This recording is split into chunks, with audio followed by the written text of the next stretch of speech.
जादुई गाय और देव हैकल बैल। एक पुरसुकून गांव था जो सरसब्ज पहाड़ियों के दरमियान बसा हुआ था। वहां एक जादुई गाय रहती थी जिसका नाम सुंदरी था। सुंदरी कोई आम गाय नहीं थी।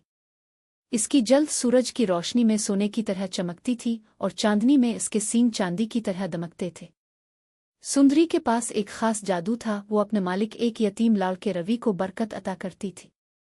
रवि के वालिदैन के छोड़े हुए बंजर खेत सुंदरी की बदौलत सरसब्ज हो गए और वहां खुशहाली और खुशी छा गई। लेकिन ये सुकून ज्यादा देर ना रह सका। पहाड़ियों के इस पार एक वीरान वादी में एक खौफनाक देव हैकल बैल रहता था जिसका नाम भास्कर था।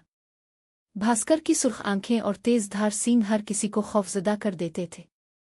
सुंदरी के बरक्स जो खुशी और जिंदगी लाती थी, भास्कर अफरातफरी और तबाही में खुश होता था। सुंदरी की शोहरत और नेकी से जलते हुए भास्कर ने किस्म खाई कि वो इसे तबाह कर देगा और गांव पर कब्जा कर लेगा। एक शाम जब सूरज गुरूब हो रहा था, भास्कर गांव में आ धमका। इसकी गरजदार आवाज ने गांव वालों को लर्जा दिया। मुझे सुंदरी दो, इसने देवड़ते हुए कहा। इसका जादू अब मेरा है। रवि जो सुंदरी के साथ खड़ा था डट गया। इसका जादू भलाई के लिए है, लालच के लिए नहीं, इसने कहा, हालांकि इसके हाथ कांप रहे थे। भास्कर ने गुस्से से जमीन पर पीर मारा और कहा, तो फिर कल सूरज निकलते ही जानवरों का मुकाबला करो।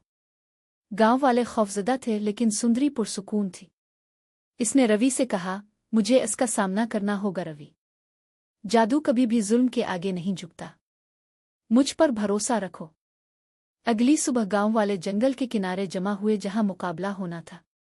सुंदरी अपनी सुनहरी चमक के साथ पुरज़्म खड़ी थी, जबकि भास्कर एक खौफनाक पहाड़ की तरह दिखाई दे रहा था। मुकाबला शुरू हुआ।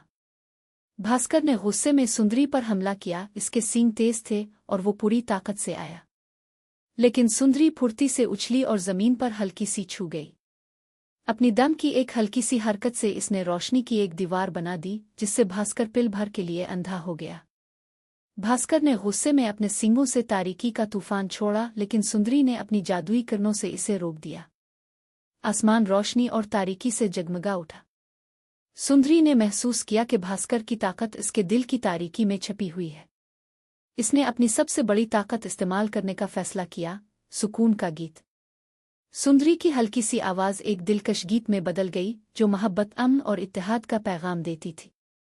भास्कर ये गीत सुनते ही रुक गया। इसके ज़हन में माजी की यादें आईं, जब वो एक नर्म दिल बैल था लेकिन धोखा खाकर सख्त हो गया। इसकी सुर्ख आंखों में आंसू भर आए और वो जमीन पर गिर गया। मैं भटक गया था, भास्कर ने एतराफ किया। मुझे मुआफ कर दो। सुंदरी ने अपनी नरमी से इसके माथे को छुआ और उसकी असल शक्ल बहाल कर दी।